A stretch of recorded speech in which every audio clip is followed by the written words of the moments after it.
Quit drinking, replace it with sex, and start smoking. Doesn't matter what's next. Pop another pill, get out of my head, out of my head. Hi, I'm Dave Cyderbaby. This is for Rock Radio UK, and today I'm talking to the rather wonderful Caroline. Hello. Hi. We are old friends, aren't we? We are. We're known each other.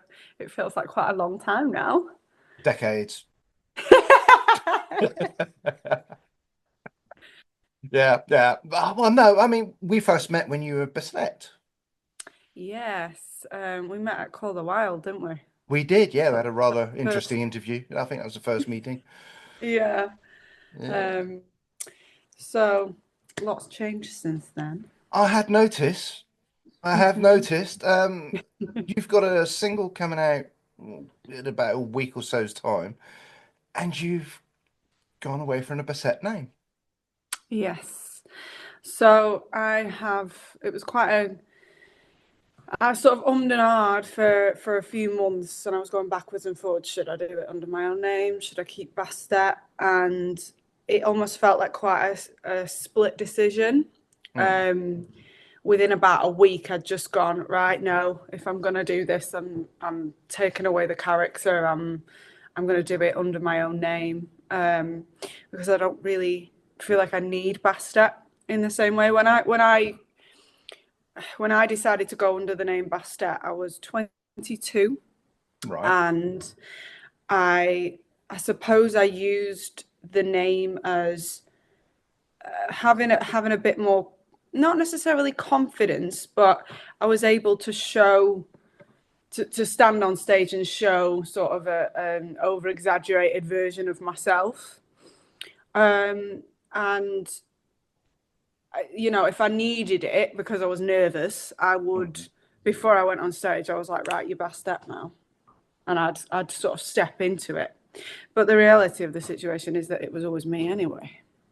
You know, I'm not turning into a crazy character that, you know, like pours blood all over herself or, you know, that kind of thing. It's just who I am when I perform. Right. Which is only really an over-exaggerated version of myself. So it sort of made sense to me to just go under my own name, which I've never had the courage to do before. Yeah. Because I think if it's your own name, people put that next to you, and then everything is like, oh, that's exactly how they, you know, think or feel or are as a person. And I think performers anyway, regardless of whether you're under your own name, you do step into, like I said, an over-exaggerated version of yourself to be able to stand up on stage. Yeah.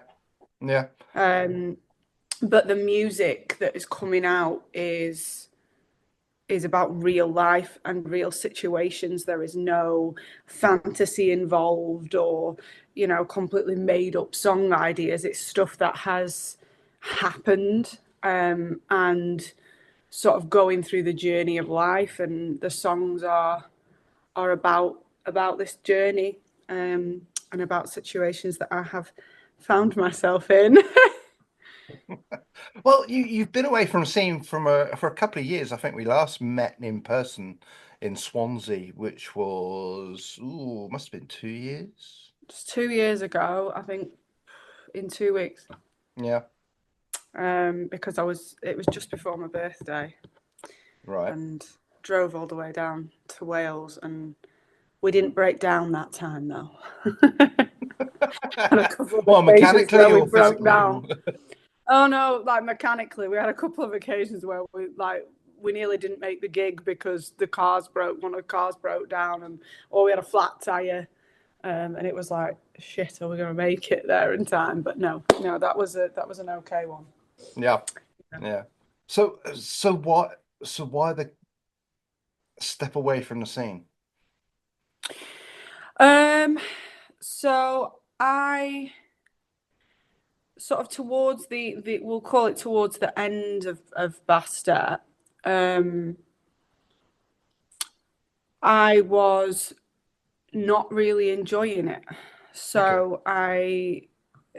probably the past year of me doing gigs, I was stepping on stage and not enjoying gigging. And the whole point of gigging is to, you know, get on stage and have fun. Yeah. And that side of thing had just, that the fun had just gone for me. It was just pressure. Partially because I had musicians coming in and out, so it wasn't really, you know, you wouldn't necessarily get enough rehearsals in. And I just felt, I also had a few, we'll call them fans, that maybe got a little bit obsessed, and that knocked me from a sense of like, I don't want this. This is not, you know, it's not really, I'm not getting the positive back from this anymore. All that I'm seeing is negative.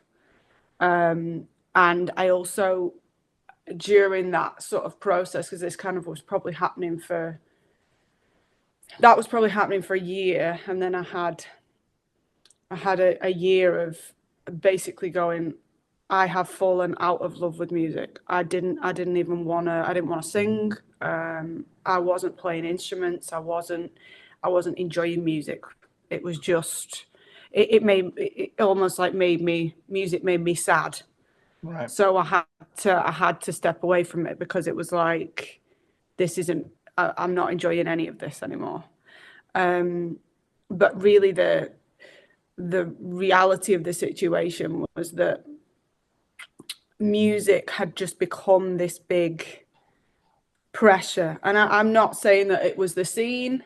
I think it was me personally. I have very, very high expectations of myself, of band members around me, of anybody involved with what I'm trying to do, because I have high expectations for myself.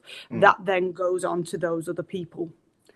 And if it's not of the highest quality that I can get it, I'm then not happy. There's something not right. And I don't know whether that's right or wrong. That was my mentality as you know, in my mid-20s. That is how I thought. I was like, you have to be the best. I would do everything within my power. I wouldn't drink.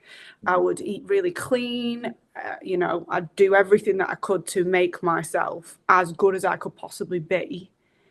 And that then sort of was an extension of everyone else around me, because I was trying to be good at it. Yeah. And you know, you can't sort of tell other people what to do, and you know, it's got to be, they've got to want to do it. And it all just started to crumble, and I was like, this is just not nice anymore. This is, you know, I'm not enjoying myself. So I had to step away. And then I suppose the song that is coming out is the end of Bastette. Okay. That is the end of, that is where I was at. So what you're going to see, hopefully, if the fans that from Bastette follow me, is they will see the transition between sort of the end of Bastette to going into a new sort of era. And I also felt that maybe I wasn't being true to myself with the sound. Because when I started off, and I was, like I said, early 20s, 22, 23, the sound that I was creating was more pop. It had rock in it. I love rock music, but I wasn't straying away from the synths and the, the poppy sort of electronic stuff that you throw into music. I wasn't pigeonholing myself and going, well, I have to write this song for this scene or for this radio station, or, you know, I have to do it like this. I was enjoying myself creatively and just going, oh, I like a bit of that and I like a bit of that. And as time went on, I actually went heavier and heavier. Yeah. You look at the end of Bastette, there was the songs that I'd actually been into the studio and recorded some songs, and they were so heavy, like really heavy. And I've listened to them now and I'm like, yeah, they're good rock songs. I like them, but that isn't where I want to be. Right. That isn't, I'm not a You know, I'm not a screamy singer. My voice is quite deep, Yeah. and it's got like a rich tone to it. I'm not a high screamy singer like Lizzie Hale.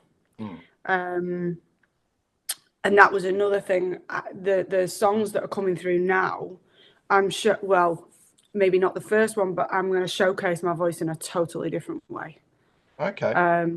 That is showing off the deeper, richer tone to my voice, rather than trying to, if you want to call it compete, it's not really complete, but trying to stand up next to, you know, the other singers that are around me, like Kim, Janet, and Marisa. They're absolutely insane. They can hit all these soaring notes. Mm. You know, I am a classically trained opera singer, is the root of it, that has retrained my voice to sing commercial music, whether that be Yeah. rock or pop or country, and my voice is deep.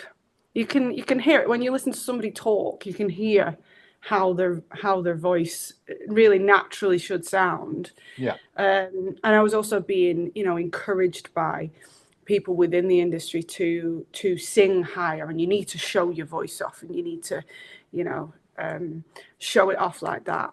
You know, do a Pat Benatar, and it's like, well, the reality of the situation is, I'm not Pat Benatar, I'm not Lizzie Hale, I'm not Cher, I'm Caroline Kenyon.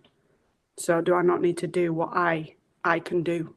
You know, and I think that is ultimately where I'm at. I'm creating music that suits my voice, that I really like, and hopefully other people are going to like it as well. Okay. So we're going to see a transition.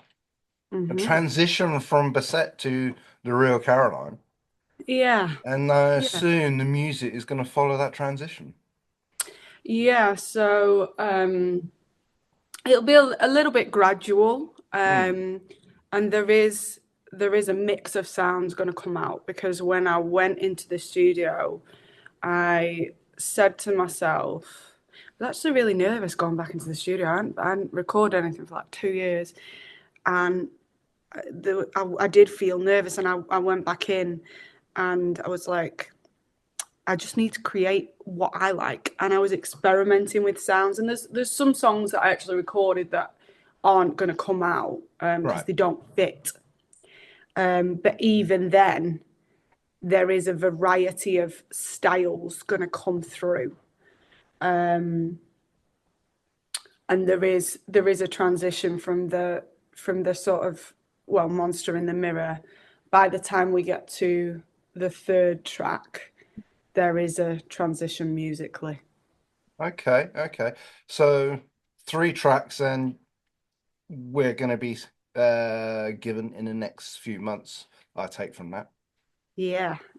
So I don't have specific release dates, but it's usually 6 to 8 weeks after each release. Yeah. And we're gonna roll them out.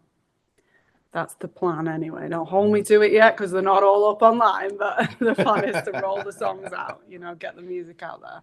Yeah. So Monster in the Mirror is out next week. Yes, next Wednesday. And that one is, if I was to compare it to another song that I have done previously, I'd probably say it's a little bit like Hunter. Okay. So there's an element of rock in there, but there's also an element of a bit of pop. I call it my sparkle on top. You know, my synths, my sparkly stuff. Okay. Right. Sparkles aside, this is quite an in-depth look at yourself from what you were telling me before. Yeah. There's been a lot of soul searching going on. But also what I've realized over the past couple of years is that I'm not the only person doing this. You know, I'm not the only person who's been through, if you want to call it, trauma, or the only person who's reflected on their life and gone, wish I hadn't done that actually. Why did I do that? Or you know, I'm not the only person figuring life out as you go along. And so there is a number of songs coming out that tell that story, that talk about that. So from a relatable perspective, I don't know whether it's I've matured. You know, the song subjects that I would write about in my early 20s, well, they were all made up or about some boy that I fancied, you know. As you go through life and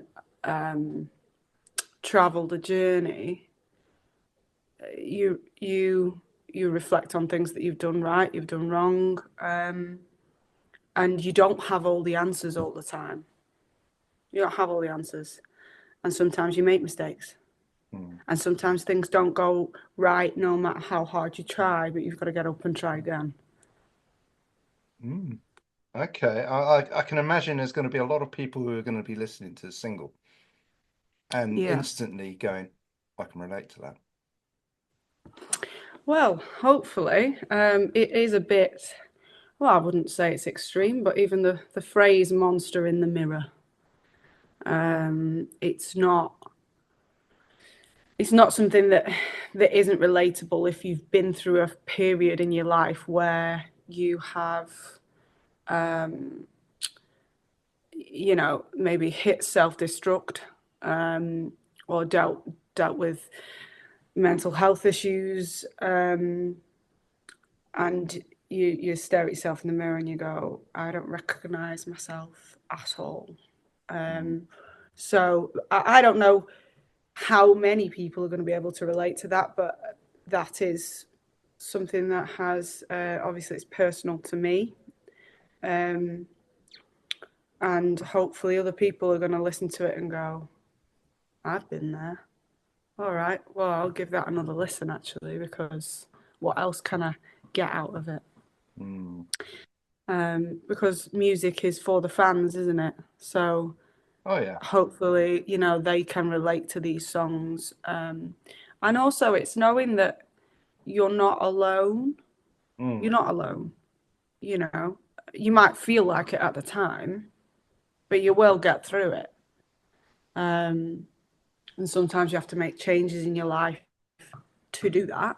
And sometimes they are big changes, and you go, well, I don't recognize my life anymore. But you've got to look back and go, well, was my life any better a couple of years ago when I was doing all those things that were not helping my life? I might have thought they were, and I might have been masking the pain, or masking the emotion. But the reality is, maybe you weren't. So you've got to address the problem, which is easier said than done. Yes. Yeah. That it's knowing that, you know, you're not the only person out there who's felt like that, and you just got to try and get through it. Okay. Well, with Monster in the Mirror being released next week, and maybe a couple more in like 6 to 8 weeks' time, rolling on from there, what is next for Caroline? So at the moment, I've not got any plans to gig. At the moment, I would like to get back out there, but at the same time, I am going to promote these songs online and see how many people connect with them, and then is it financially worth me going out again? Because obviously the cost of everything, which isn't something that people like to talk about, but the cost of doing it is a lot. So you have to be able to cover it, and then probably, you know, pay for your sound guy, pay for all the expenses that you actually need to go back out there, because well, I'm nearly 30 in 2 weeks. You know, everybody's got bills to pay. It's not a case of going out there and doing it for exposure and fun. You know, it is fun, but there's more to it now than maybe there was at 23. This is a very deep conversation, isn't it? It is. We're talking about responsibilities here. I mean, I'm quite surprised, to be fair. But it is a deep conversation, but it's a conversation that's going to be felt by a lot of people, because I come across bands all the time that are pulling money out of their personal lives to fund the band, and I don't think people quite understand what streaming has done to the music industry. No, it's destroyed it. It has destroyed it. Yeah. But that is another thing. You know, a couple of years ago, I stepped back and I was like, why am I doing this? I'm just throwing money at it because I was paying for everything. I'm throwing money at it, and what's it getting me back?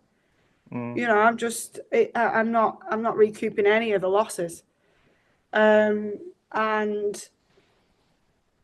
that is but then at the same time, as I've gone through the past couple of years, it is just who I am. I write songs. I sit and I'll arrange and produce my songs, and then I'll go into the studio, and I get enjoyment out of going into the studio and creating. So just like you would have a hobby, like my mum has horses, and she says they're expensive. Millions. Horses. Millions. Well, not quite that, but you know what I mean. I've had keep 10. a horse. Yeah, they cost millions. But to keep a horse, they're very expensive. And she's like, well, you know, this is an expensive hobby. That is the reality of musicians nowadays. Unless you get higher up, I'm probably going to get eaten alive by the industry for saying this, you know. But it's an expensive hobby, and unless you can get enough of a following to fund the gigs, why would you go out and spend? You know, you can to put on a decent show. It's a big expense. Yeah. And so, you know, I think my view on the whole industry has drastically changed over the past couple of years, which is sad in some respects, but at the same time, we're in reality, and I suppose that is what these songs are about. In some respects, the reality of situations, not living in Fantasyland, which I love. Fantasyland, it's way better than reality. You know, as a teenager, you know, it was like, oh, I'm gonna be Cher, I'm gonna be as big as Cher, you know. Yeah. And you do have to have an element of delusion in this industry, I've got to say. If you don't think you can do it, you know, if you don't think you can do it, you won't. But at the same time, there's being delusional, and then there's being an idiot and not recognizing, you know, how much it costs, and some people are lucky enough to have help. Some people are lucky enough to create a team around them, and I think that is something that, you know, is interesting. You have to create a team around you that is on side. Yes. And is backing you. Yeah. And if you don't have that, there is no point in having anybody else around you, because they're just going to potentially, you know, feed off you. Absolutely. And because that is, you know, the musician is at the bottom of the pile. You've got, you know, PR management. It goes up, doesn't it? And you need all these things. If you can get good people on your side pushing and helping you and going, you know, this band's great, this girl's great, this artist is great, whichever way you want to look at it, and that everybody's going, damn, they're good, it's amazing. It'll move. If you haven't got that, and you have people who are fighting within somehow, actually that's going to pull you back. Yeah. You know, that's stopping you more than just being on your own.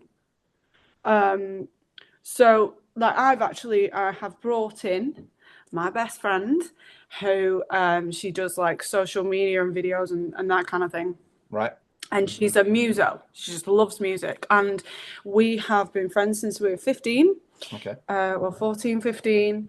And, you know, you sort of, you go out of touch with people in some respects. And maybe there were some years I didn't see her that much. And some years that I did. But we always went to gigs together. You know, she was my gig buddy. Her mom and stepdad actually played for me in the early days when I was doing Bastette.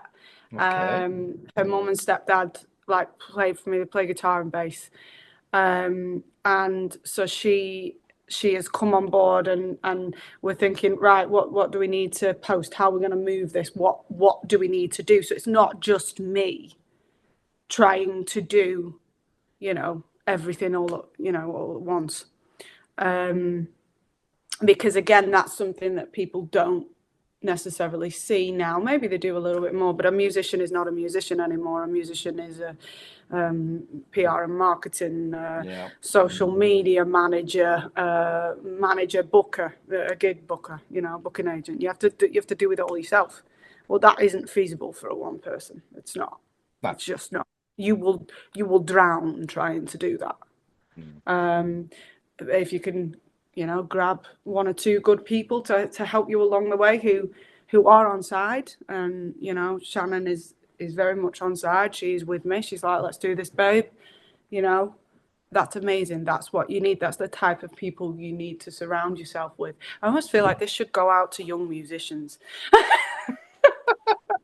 Show the young ones, tell them, get your team right. Get your team right. Oh dear, yeah, you should write a book. I should write a book. I might write a book. We'll just transcribe this video and put it down in format. How to start a band and run it efficiently. There's a lot more to it than that. Yeah, this is just chapter 1, all the prelude. I won't hold you up much longer because we've been chatting for a while and time is short. You'll have to chop this up. Maybe. It might be a good idea, actually. So, Monster in the Mirror is out next week. People will be able to find it where? So it's on all the streaming platforms, which I know is contradictory to what I just said about streaming platforms being horrendous. But they are the way forward. They are the way that the music industry has gone, and you have to accept that. Yeah. You know, as a musician, I will be putting out a trilogy EP, which I will give more news to on social media. So give me a follow if you haven't already. And so I will be putting out a three song EP, probably about end of summer. I won't know the date yet, but yeah, keep an eye on the socials. So yeah, streaming platforms at the moment. So give me a follow on those and social media, really. Okay, and where are people going to find you on the socials? Because with the change from Bastette to Caroline, it's going to be type in Caroline Kenyon music. You will find me on all the socials. Excellent. Well, Caroline, it's been wonderful to speak to you again. I'm so glad that things are starting to work out, and I look forward to hearing a new single next week. Yeah, thank you very much. Thank you, Caroline.